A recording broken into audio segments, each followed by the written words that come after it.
Thaelen and Taela came into the library once more. The darkness of the large hall was swept away by their lantern.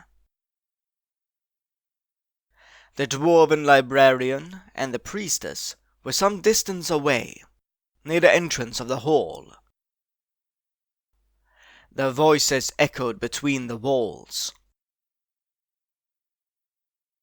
"Anea, your father, my father, did nothing! You all did nothing!" the priestess yelled. "Do not think we didn't try," he said sternly. For a moment he was silent. "We tried. I raised her as my own. She was my daughter. Do you think that I would not have tried to save her? Your father loved her. He loved her with all his heart." The priestess said nothing. She was looking at the floor. "We tried, Anea." The dwarf turned towards them as they approached. His expression was strained, his eyes tired. "Well, you found what you came for?" he asked. "We did," Taela said. "Thank you." "Good," he said. "Now, you had best be off before the high priest finds out you've been here." "Indeed.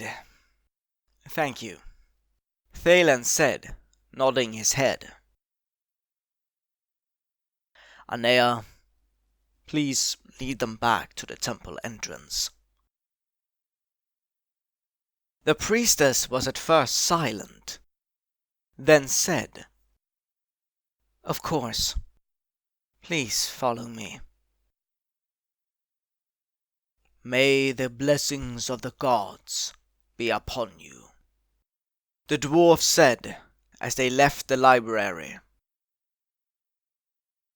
She led them through the corridor, up the stairs, through the upper corridor, then into the prayer sanctum. The main prayer of the day was over, and no more prayers were heard. Thaelen gazed at the statues. They stood still and silent, watching with carved eyes upon those in the sanctum. Eleva's light shone from behind them.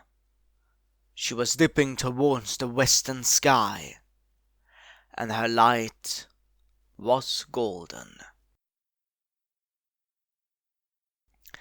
They were led out of the sanctum. The doors to the temple were opened once more. The rain had passed. Only a slight drizzle remained. The smell of summer rain wafted into the temple. A fresh and soothing smell. It brought memories of past summers. Sunlight glinted upon the trees, and the wind, still strong from the passing storm, made the branches dance, the leaves quivering. There would be more rain coming, but for the moment there was peace. The three stood for a moment, mesmerized by the contrast of light and the dark clouds. The wind passed them by, singing its song. "Thank you for your aid," Thaelen said, breaking the silence. "You're welcome," the priestess said, her eyes still fixed on the trees. "Not to bother you any more," Taela began, "but is there an inn or establishment that you could recommend? We require lodging for the night." The Silverstar Inn is a fine establishment. It's run by Irene, my uncle's sister-in-law. There's no better place to rest in the city. It's next to the Square of Elidas, at its southern end. "Sounds good. Thank you," Taela said. The priestess remained silent. "I'd best be off," she said, sighing. "I still have chores to do. May the gods watch over you." She gave a short, courteous bow, then left them, entering the temple once more. "Well, we'd best be off too," Taela said. Thaelen nodded. The two began their way towards this Silverstar Inn, and hopefully a warm bed.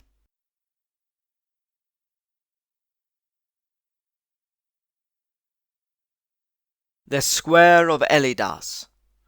It was huge, about 120 meters across. A grand circle, a remnant from the city's past. At its heart, elevated upon a dais, was a fountain. At the center of the fountain, upon a pedestal, stood a statue of Nuvia, goddess of divination, but also of darkness and the night. The colors that had once given the statue so much life had faded, and was completely lost in many places. She was depicted with a cloak and a hood, her hair falling in locks beneath it. She was holding a bow, an arrow drawn and atta ready. Aniath Istin, the Starbow. It was still busy on the square. People were moving hither and thither across its span. There were stands where merchants were selling goods, and performers and bards performed for the folk. Thaelen and Taela cut across the square, making their way to the inn. They passed the statue, and Thaelen stopped for a second to look at it. He took out a silver coin and tossed it into the fountain. As he did, he noticed two men gazing at him some distance away. Their clothing was unremarkable, albeit a little rough. His eyes locked with theirs. They turned away. "What is it, Thael?" Taela asked, having noticed his gazing. "Those two," he said, indicating the pair with his head. "They're looking at us." Taela gazed at the two men, then shook her head. "Doesn't look like they are looking at us." "Well, they were," Thaelen responded. "Relax, Thael. Two people looking at us doesn't mean much. They probably found us a bit, curious." "I hope you're right," Thaelen said. Taela shook her head again. They continued towards the establishment at the square's southern end. Thaelen could not shake the feeling that they were being shadowed, but he could no longer see the two strangers. They arrived at the larger building. It was 3 stories tall, its upper floors hanging out over the lower.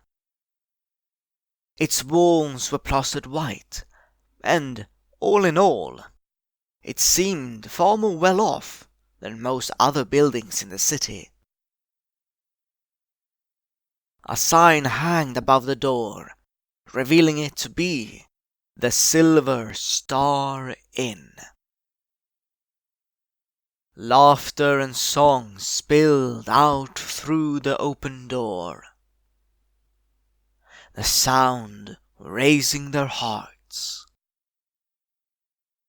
They entered and came into a large room.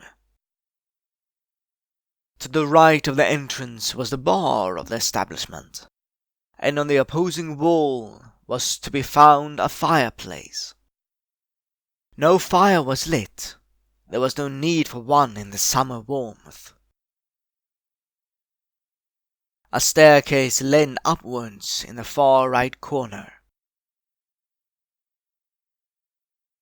Many tables and chairs were standing strewn throughout the room. They were modest, simple furniture. The inn was busy, the bar and dining area filled with people. Mainly humans, but Thaelen could see a few dwarves, and some vizier, the catfolk. The space was filled with voices and laughter, and a drinking song was heard from the back of the room.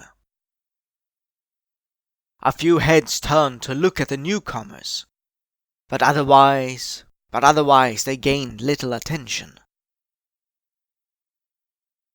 Thaelen and Taela made for the bar. The innkeeper was a woman with long auburn hair, going well below her shoulders. She was tall, at least 1 meter and 80 centimeters tall. She had dark green eyes, and had many freckles upon her face. "Good evening, travelers. I am Irene, owner and caretaker of this fine house. What can I get for you two?" "Well, a room, I guess, is first," Thaelen said. Double bed, I'm guessing." "Yes. We would also like some food," Taela added. "Well, I can recommend the pork pie. Or perhaps you'd want something lighter. Our leek soup is beloved by our patrons." "The pie sounds lovely." "I'd rather have the soup, thank you," Thaelen said. "1 pork pie and 1 leek soup," the bartender said. "Anything to drink?" "Do you have any wine?" Taela asked. "We do, but the selection is a tad limited, I am afraid. It's a bit expensive to buy, you see. We have some Erinlon, some Adalru, even some Daurdan, though that one is in short supply." "I'll have 1 Daurdan, thank you," Taela said. And you, young sir?" "1 crown ale for me, thank you." Taela shook her head. "Really? That abhorrent drink? How you like it will always be a mystery to me." "Be careful, miss. It's my brother-in-law that makes it. To speak ill of him or his brew here brings bad luck, the innkeeper said as she was pouring the drinks. I don't believe in luck, Taela said. Well, you'd best do. Lady Luck is watching from the fountain. Hopefully, the coin I gave to her will counteract your bad luck, eh? Thaelen said, taking the mug from the innkeeper. Taela shook her head, yet smiled. Maybe, the innkeeper said. But giving me the coin you owe me will certainly help, I'd say. Of course. They handed over the coin they owed. The innkeeper gave them a key. Your food will be done shortly. Go and sit down. It will be delivered.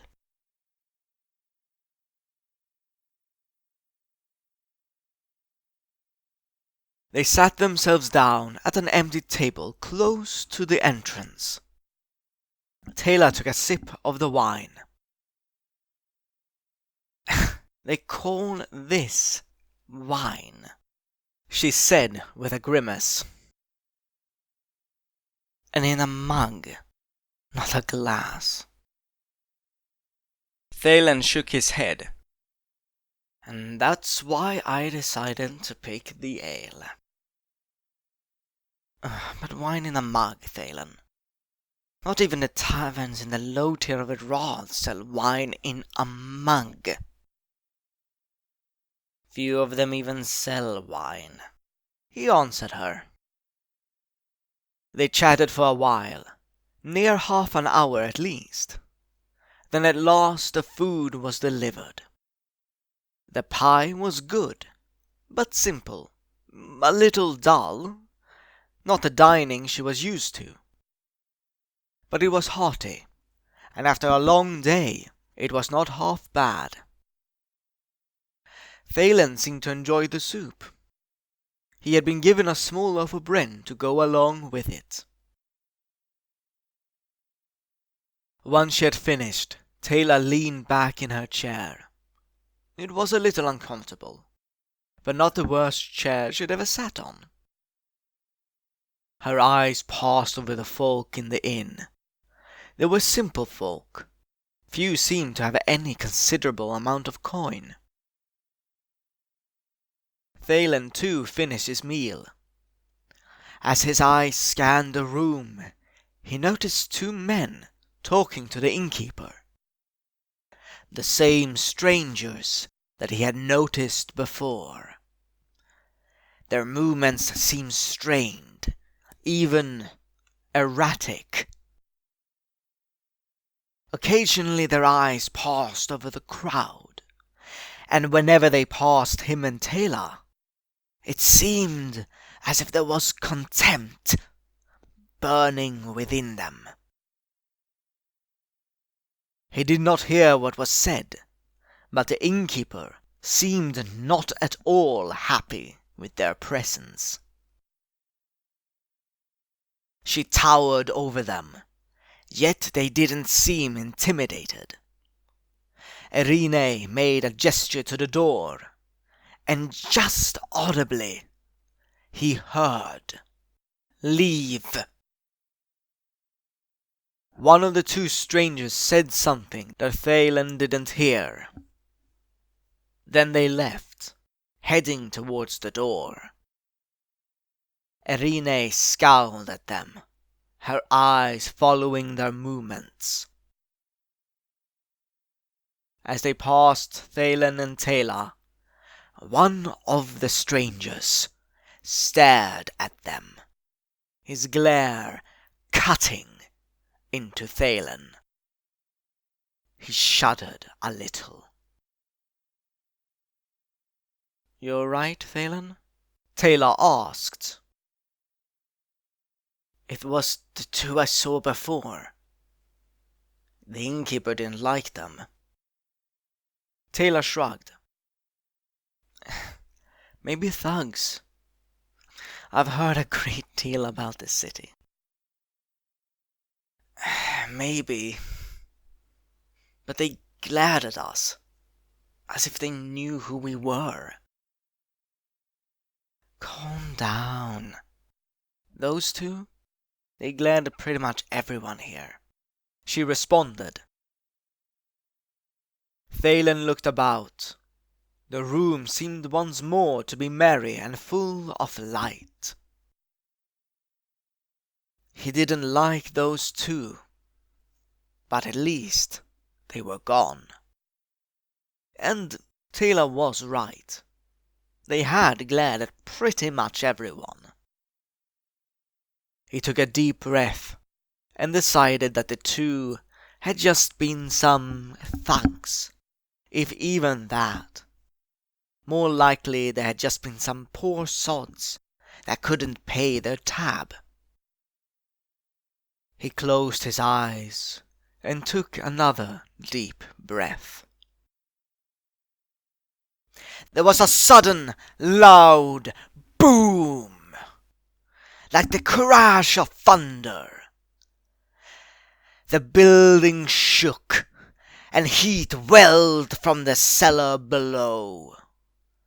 There were screams, panicked screams. A roar emanated from below, a roar that wouldn't cease. The roar of fire.